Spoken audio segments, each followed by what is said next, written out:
동력이라는 제목으로 잠시 말씀 전하겠습니다. 어릴 적에 학교에서 그 고무 동력기를 만들어 날리는 대회가 있었습니다.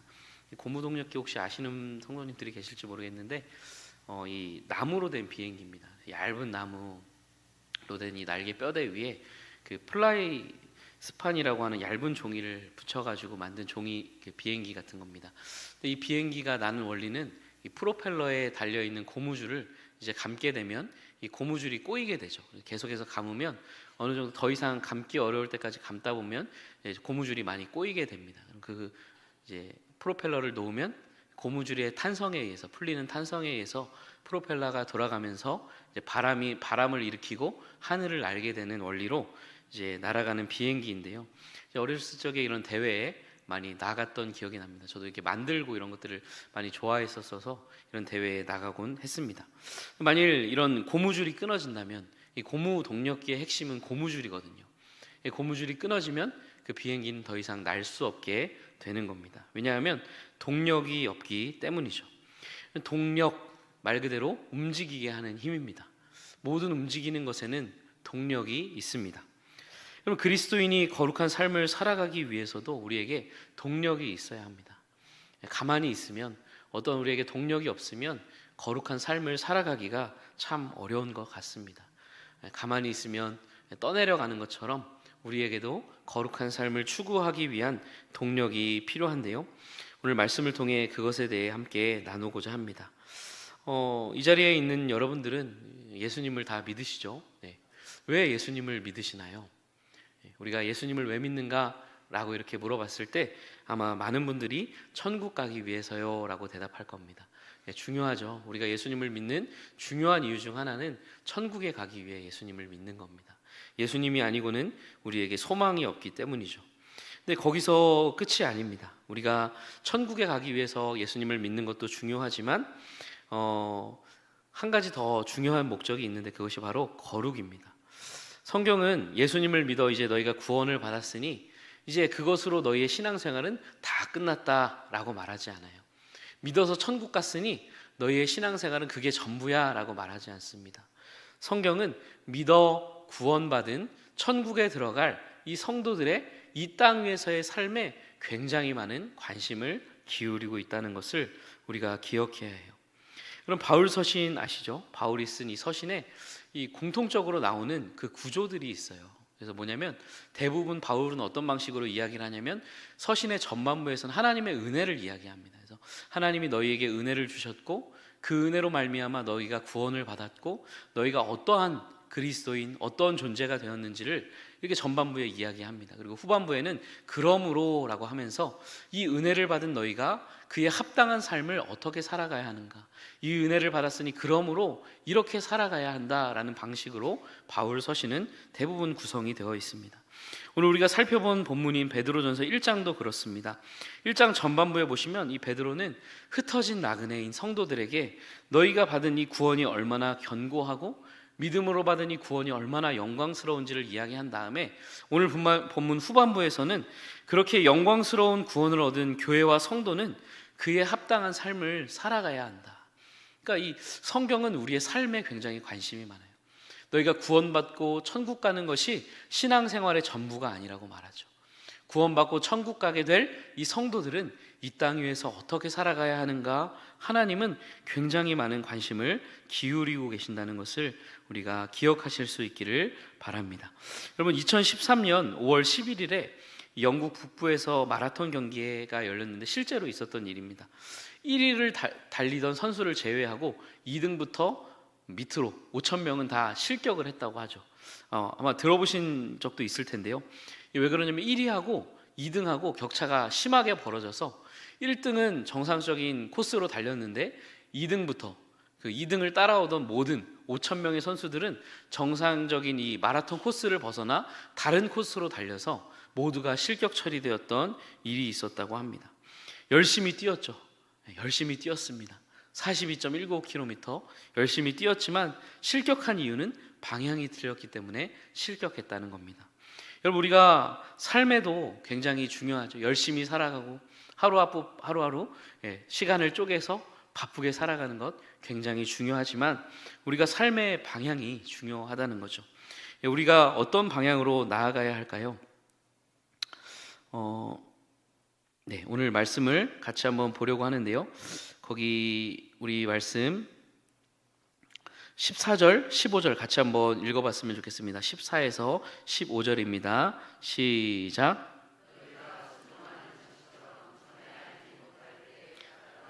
너희 사욕을 본받지 말고 오직 너희를 부르신 거룩한 이처럼 너희도 모든 행실에 거룩한 자가 되라. 아멘. 어떤 방향으로 달려가고 있는지를 묻고 있는 거예요. 과거에 전에 알지 못할 때 어떤 방향으로 달려갔다고 이야기하죠? 너희 사욕을 따라, 사욕을 따라, 욕심을 따라, 부지런히 욕심을 따라 살아갔지만 이제는 거룩한 너희를 부르신, 우리를 부르신 하나님은 어떤 분이에요? 거룩한 분이죠. 그 거룩한 분처럼 우리도 거룩을 향해 달려 나아가야 한다는 것입니다. 우리를 부르신 하나님은 우리가 거룩해지기를 바라세요. 우리가 거룩한 방향으로 달려나가기를 원하십니다. 자, 우리가 그러한 삶을 살아가기 위해서 오늘 성경에서는 세 가지 동력을 이야기하는데 그 말씀을 오늘 여러분들과 함께 나누고자 합니다. 그럼 우리가 거룩함을 추구할 수 있기 위해서는 동력이 필요한데 첫 번째 동력은 뭐냐면 하나님의 그 나라, 하나님 나라에 대한 소망입니다. 첫 번째는 하나님 나라에 대한 소망, 두 번째는 하나님을 두려워함, 그리고 세 번째는 우리가 어디서 어떻게 구원받았는지를 생각하는 것. 조금 복잡하게 들릴 수 있지만 하나하나씩 조금 말씀을 드려보도록 하겠습니다. 첫 번째 하나님 나라에 대한 소망인데요, 우리 13절 말씀 한번 같이 읽어보도록 하겠습니다. 13절입니다. 시작. 그러므로 근신하여 예수 그리스도께서 나타나실 때에 너희에게 가져다 주실 은혜를 온전히 바랄지어다. 아멘. 우선 너희 마음의 허리를 동이라 이렇게 이야기합니다. 여러분, 허리를 묶는다, 이건 무엇일까요? 무언가 이제 본격적으로 움직이기 위해 준비를 하는 거죠. 허리를 묶고 준비하는 것을 의미합니다. 축구 선수 이영표 씨 아시죠? 이 이영표 씨가 만든 그 삭스업이라는 브랜드가 있습니다. 좀 삭스업, 이게 양말이거든요. 양말이 영어로 삭스잖아요. 이 삭스업이라는 브랜드가 있는데 이 축구 선수들이 그라운드에서 이제 경기를 하다가 넘어집니다. 그러면 다시 일어날 때 하는 동작 중에 하나가 양말을 축혀서 올려 세우는 거예요. 삭스업, 양말을 올리는 동작이죠. 프리킥을 차거나 페널티킥을 차거나 할 때도 한번 이렇게 양말을 올리는 장면을 한 번쯤은 보신 적이 있을 겁니다. 여러분, 양말을 끌어올린다는 것은 어떤 의미일까요? 그냥 양말이 내려가서 단지 올리는 게 아니라 마음을 다잡는 겁니다. 내가 다시 이 공을 한번 잘 차보겠다, 골을 한번 넣어보겠다, 열심히 한번 뛰어보겠다라는 의지가 담겨있는 행위인 것이죠. 여러분, 그런 의미에서 이 브랜드를 만들었다고 하는데요, 우리가 운동 경기를 할 때 계주를 하든지 무슨 운동 경기를 할 때 보면 이 선수들이 신발의 끈을 꽉 조여서 묶는 것도 그런 의미라고 할 수 있습니다. 최선을 다해 그 다음에 그 경기를 이어가겠다는 의미, 그 의미가 그 행위에 담겨 있는 겁니다. 오늘 성경에서도 허리를 동여라 라는 건 그런 의미예요. 비슷한 의미입니다. 준비를 하라는 거죠. 어떤 준비일까요? 여러분, 이 허리를 동이는 것은 출애굽과 연관이 되어 있습니다. 여러분, 출애굽을 앞둔 이스라엘 백성들은요, 허리를 동여매야 했어요. 출애굽기 12장 11절 말씀인데요, 같이 한번 읽어보겠습니다. 시작. 너희는 그것을 이렇게 먹을지니 허리에 띠를 띠고 발에 신을 신고 손에 지팡이를 잡고 급히 먹으라. 이것이 여호와의 유월절이니라. 아멘. 이 말씀은 유월절을 배경으로 합니다. 그래서 하나님께서 애굽의 그 10가지 재앙, 그리고 마지막 재앙을 내리실 때 이스라엘 백성들에게 그 첫 번째 유월절을 지키게 하셨어요. 그래서 어린 양을 잡고 그 안에 피를 바르고 안에서 유월절 음식을 먹을 때 어떻게 해야 될지 이 말씀에 나와 있는데, 어떻게 먹으라고 하시나요? 허리에 띠를 떼라, 허리를 묶으라는 거죠. 신을 신고 지팡이를 잡고 급히 먹으라, 이렇게 하나님께서 이스라엘 백성들에게 말씀하셨습니다. 여러분, 왜 이렇게 허리에 띠를 띠고 신을 신고 지팡이를 잡고 먹어야 됐을까요? 이들이 왜 급히 먹어야 됐을까요? 이제 어디로 가야 돼요? 애굽을 떠나야 되잖아요. 이제 하나님이 그날 그 밤에 이스라엘 그 애굽 땅에 재앙을 내리시면 이들은 애굽을 떠나야 될 사람들이거든요. 그러니까 떠날 채비를 하고 음식을 급히 먹으라 말씀하셨던 겁니다. 그들은 애굽에서 떠나 가나안을 향해 가기 위해 허리를 동여야 했던 거예요. 애굽을 떠나 가나안을 가기 위해 허리를 동여매야 했던 겁니다. 그들은 애굽에서 어떻게 살았나요? 애굽에 익숙했던 그 모든 우상 숭배와 죄악의 문화를 떠나 이제 가나안 땅에 들어가 하나님의 말씀대로 살아가고 하나님 한 분만을 예배하고 섬기는 그 가나안 땅에 들어가기 위해 허리를 동여매야 했다는 이야기입니다. 오늘 본문에서 베드로가 말합니다. 너희 마음의 허리를 동이라 라고 말하는 건 이제 떠나기 위해 준비하라는 거예요. 과거 이스라엘 백성들이 애굽에서 떠나기 위해 급히 떠나기 위해 허리를 동여매고 준비했던 것처럼 너희도 이 세상 속에 살아가지만 그 세상과 구별되는 방식으로 그 세상 가운데 떠나기 위하여 너희 마음의 준비를 허리를 동이고 마음의 준비를 단단히 하라라고 이야기를 합니다. 그리고 어떻게 말하고 이야기하죠? 허리를 동이고 근신하라 이렇게 말해요. 여러분 근신하라는 건 뭘까요? 정신 차리라는 거예요. 세상에 취하지 말고 똑바로 정신 차리라는 이야기입니다. 여러분 세상에 취하면 어떻게 될까요? 돈이든 쾌락이든 세상의 명예든 권력이든 거기에 취하면 세상적인 방식을 따라가 살아갈 수밖에 없게 되는 겁니다. 우리 말씀 잘 하시잖아요. 돈을 사랑함이 일만하게 뿌리가 된다. 우리가 세상에 취하면 근신하지 않으면 정신을 차리지 않으면 우리는 세상에 빠져 살아갈 수밖에 없습니다. 오늘 성경을 보시면 우리가 세상에 빠져 살아가지 않고 세상에 취하지 않고 우리가 대신 취해야 할 게 있다고 말씀하는데 그게 바로 하나님 나라입니다. 오늘 본문이 이것을 어떻게 이야기하냐면 예수 그리스도께서 나타나실 때에 너희에게 가져다 주실 은혜를 온전히 바랄지어다. 아멘. 이렇게 말씀하고 있어요. 예수 그리스도께서 나타나실 때에 너희에게 가져다 주실 은혜를 온전히 바랄지어다. 여러분 장차 예수님이 나타나실 때에 우리에게 은혜를 가져다 주실 거예요. 여러분 주님이 다시 오실 때 우리에게 주실 그 은혜가 무엇일까요? 완전히 우리에게 구원이 완성되는 그 은혜를 말하는 거죠. 장차 우리가 영원한 하나님의 나라에 들어가 영생복락을 누리게 될 바로 그 은혜를 말하는 것입니다. 여러분 오늘 이 본문에서 베드로는 너희가 이 세상 가운데 취하지 말고 근신하지 말고 너희가 바라보고 너희가 취하고 소망해야 할 것이 있는데 바로 예수님께서 그날에 오셔서 너희에게 가져다 주실 그 은혜를 온전히 바라고 그 은혜에 온전히 취하기를 우리에게 이야기하고 있는 거죠. 여기서 바란다는 것은 강한 기대와 소망을 품는 것을 이야기해요. 그 소망에 사로잡힐 것을 말씀하고 있는 겁니다. 여러분 우리가 세상이 아닌 하나님이 우리에게 주실 영원한 나라의 그 소망에 사로잡힐 때 우리는 다른 삶을 살아갈 수가 있게 되는 겁니다. 여러분 세상에 취해서 세상에 소망을 둔 사람들은 어떻게 살아갈까요? 이 세상이 전부인 것처럼 살아가겠죠. 내일은 없다, 영혼은 없다, 그러니 이 땅이 전부이니 이 땅을 위하여 이 땅에서 살아가는 이 한 번뿐인 인생을 위하여 모든 것을 쏟아붓고 살아가자라는 것이 이 세상만을 바라보고 근신하지 못하고 세상에 취하여 살아가는 삶의 모습일 것입니다. 그러나 세상이 아닌 장차 주님이 이 세상에 오셔서 우리에게 가져다 주실 그 은혜, 그 영원한 나라를 바라보는 자들은 이 땅에서의 삶이 전부가 아니고 하나님이 우리에게 주실 그 나라가 있기에 그 나라에 합당한 삶을 살아가려고 애쓰게 될 것이죠. 여러분 우리 고린도전서 15장 32절에서 이렇게 말씀합니다. 우리 같이 한번 읽어보도록 하겠습니다. 시작. 내가 사람의 방법으로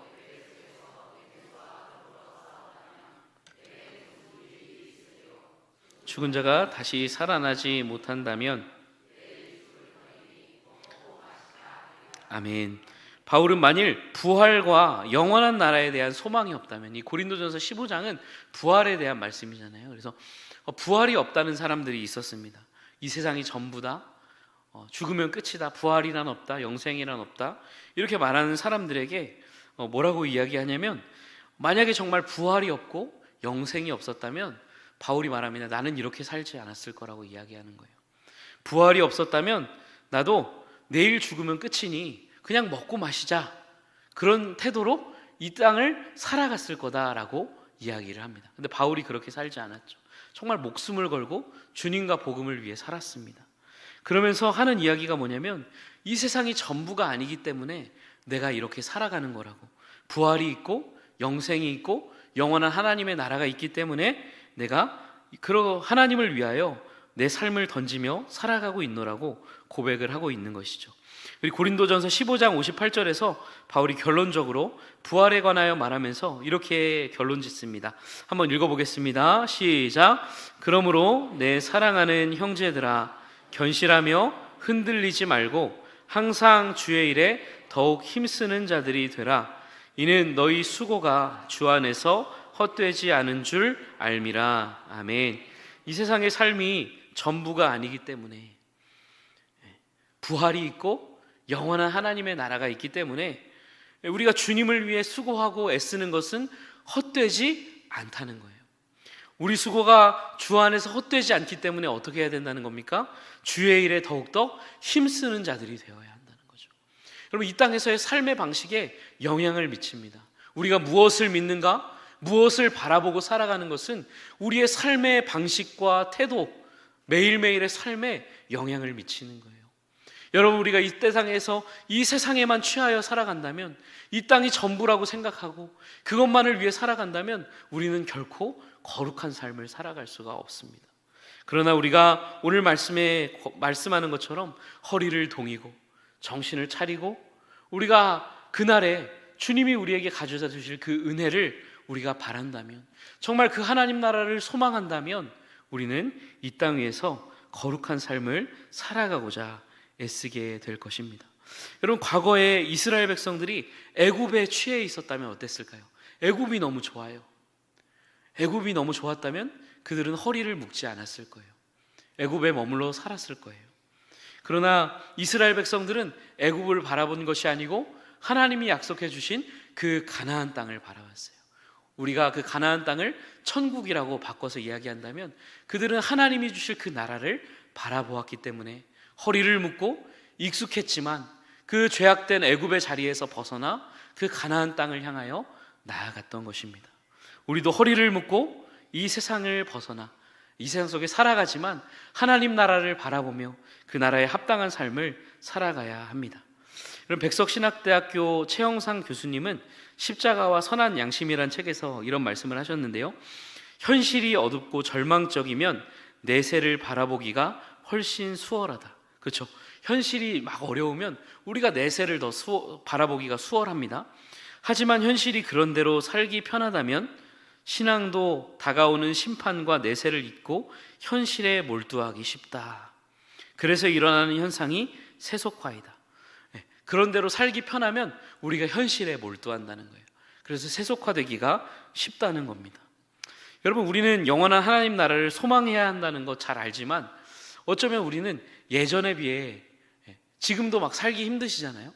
근데 예전에 비해 막 살기가 좋아지니까 우리가 하나님 나라보다는 이 땅을 더욱더 바라보고 세속화된 것은 아닌지 우리의 모습을 돌아보아야 합니다. 이런 환경 속에서 살아가는 우리는 더 큰 몸부림이 필요한 것 같아요. 세상이 너무 좋아 보이잖아요.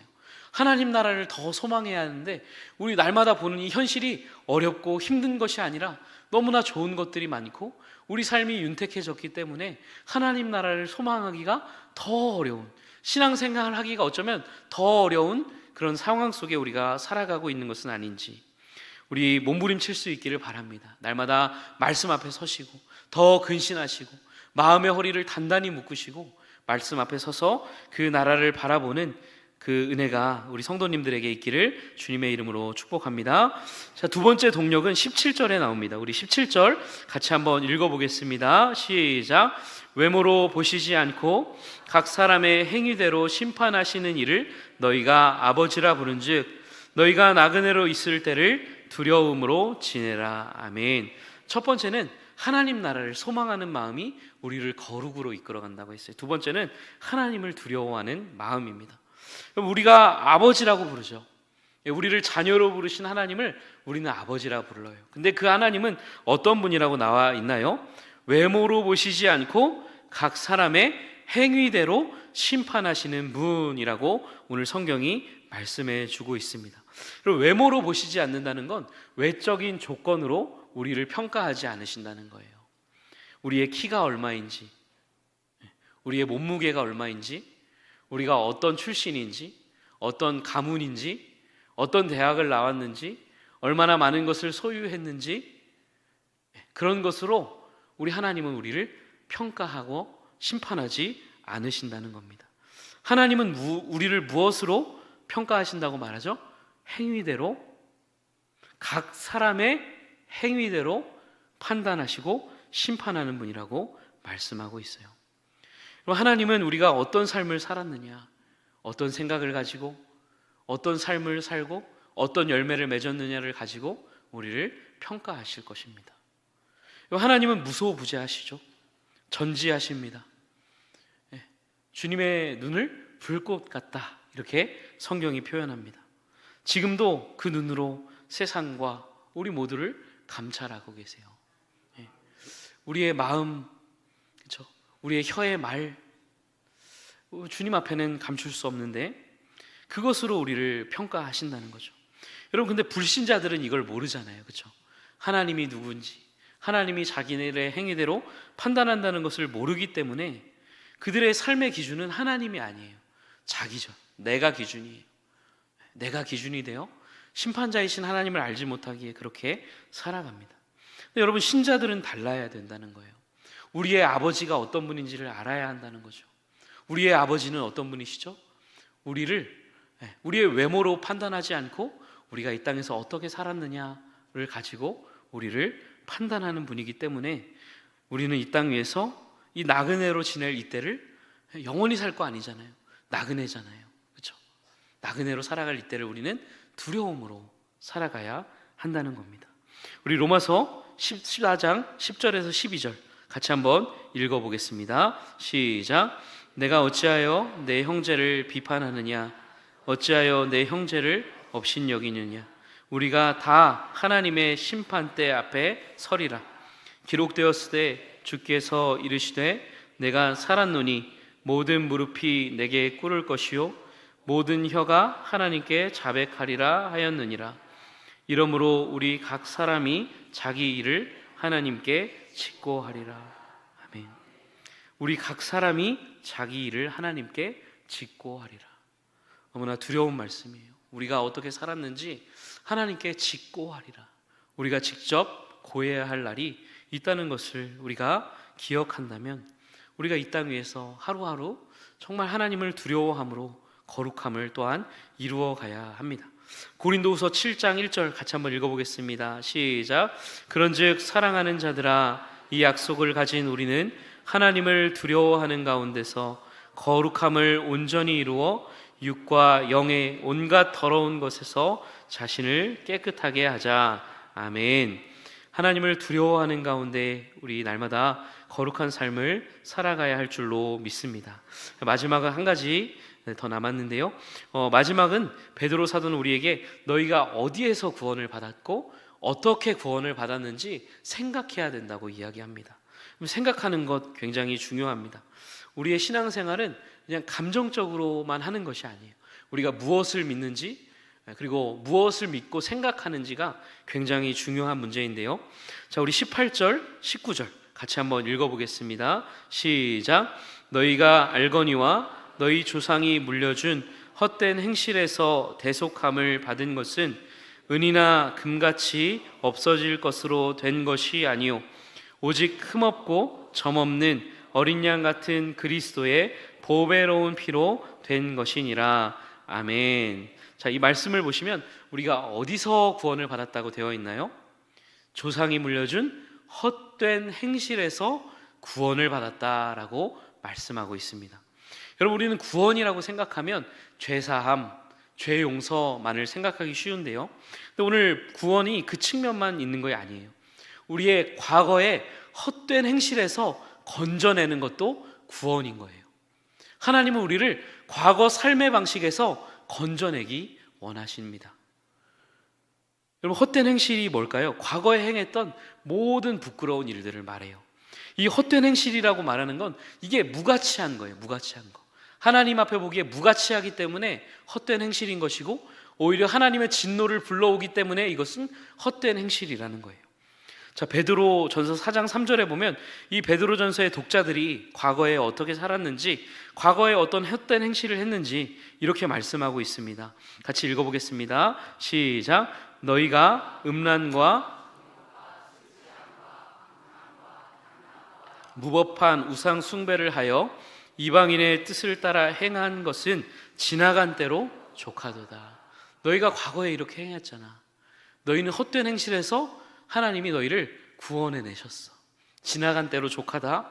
이렇게 말씀하고 있어요. 여러분, 하나님의 구원은요, 단지 우리의 죄를 용서해 주시는 것만이 아니고 우리를 이 과거에 우리가 그 부끄러운 일들을 버리게 하시는 것이 하나님의 구원임을 믿으시기를 바랍니다.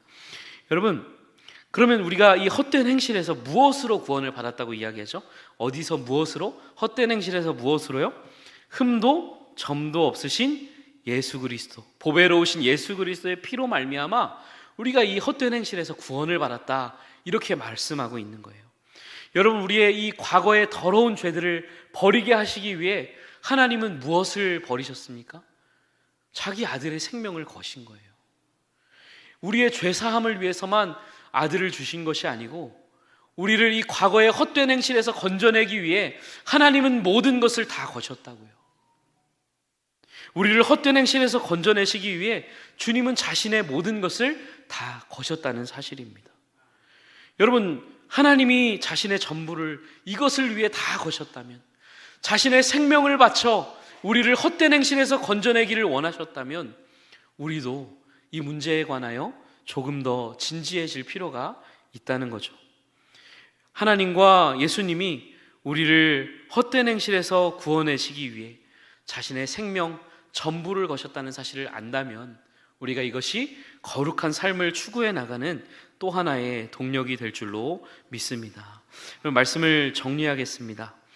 사람들은 하루하루 살아가는 바쁜 삶 속에서 자신의 즐거움과 안락함과 자신의 미래와 이런 것들은 굉장히 관심이 많지만 거룩 얼마나 관심이 있으신가요? 우리의 삶의 방향은 거룩을 향해 나아가고 있습니까? 오늘 하나님께서는 우리에게 분명히 말씀하십니다. 거룩, 너희를 부르신 이처럼 너희도 거룩한 자가 되라 라고 말씀하고 있습니다. 우리가 거룩한 자가 되기 위해서는 우리에게 세 가지 동력이 필요하다 말씀드렸습니다. 첫 번째는 하나님 나라에 대한 소망입니다. 우리가 이 땅 가운데 살아갈 때에 이 세상만 바라보고 이 땅에 취하여 살아간다면 거룩한 삶을 살아가기가 매우 어렵지만, 우리가 날마다 말씀 앞에서 우리가 세상만 바라보면 세상밖에 안 보이잖아요. 말씀을 봐야 하나님의 나라가 보이고 그 하나님 나라의 영광에 사로잡히게 되어 더욱더 거룩함을 추구하게 될 것입니다. 두 번째는 하나님을 두려워하고 경외하는 마음입니다. 우리가 아버지라 부르는 하나님은 우리가 생각하는 것처럼 그냥 편안한 아버지, 그렇죠? 우리에게 친밀한 아버지이시고 우리를 사랑하는 아버지이시지만, 그러나 우리가 또한 우리의 외모로, 외적인 조건으로 평가하시는 분이 아니고 우리를 어떻게 우리가 각 사람이 행한 대로 우리를 판단하는 분이심을 우리가 기억할 때, 우리가 각 사람이 행한 대로 하나님께 직고해야 할 날이 있다는 것을 기억할 때 우리는 또한 거룩함을 추구할 수 있을 것입니다. 마지막 세 번째로, 우리가 무엇으로, 어디서, 어떻게 구원을 받았는가를 생각하는 것입니다. 우리는 헛된 행실에서 구원을 받은 거예요. 죄사함만 받은 것이 아니고 헛된 행실을 버리도록 구원을 받았습니다. 이것을 위해 어떻게 해요? 주님이 자신의 생명을 주셨어요. 우리가 이 사실을 기억하며 이 세 가지를 잘 기억하시고 매일매일의 삶 가운데 거룩함을 추구하며 거룩한 성도들이 되어가시는 우리 모든 주님의 백성들 되시기를 주님의 이름으로 축원드립니다. 아멘.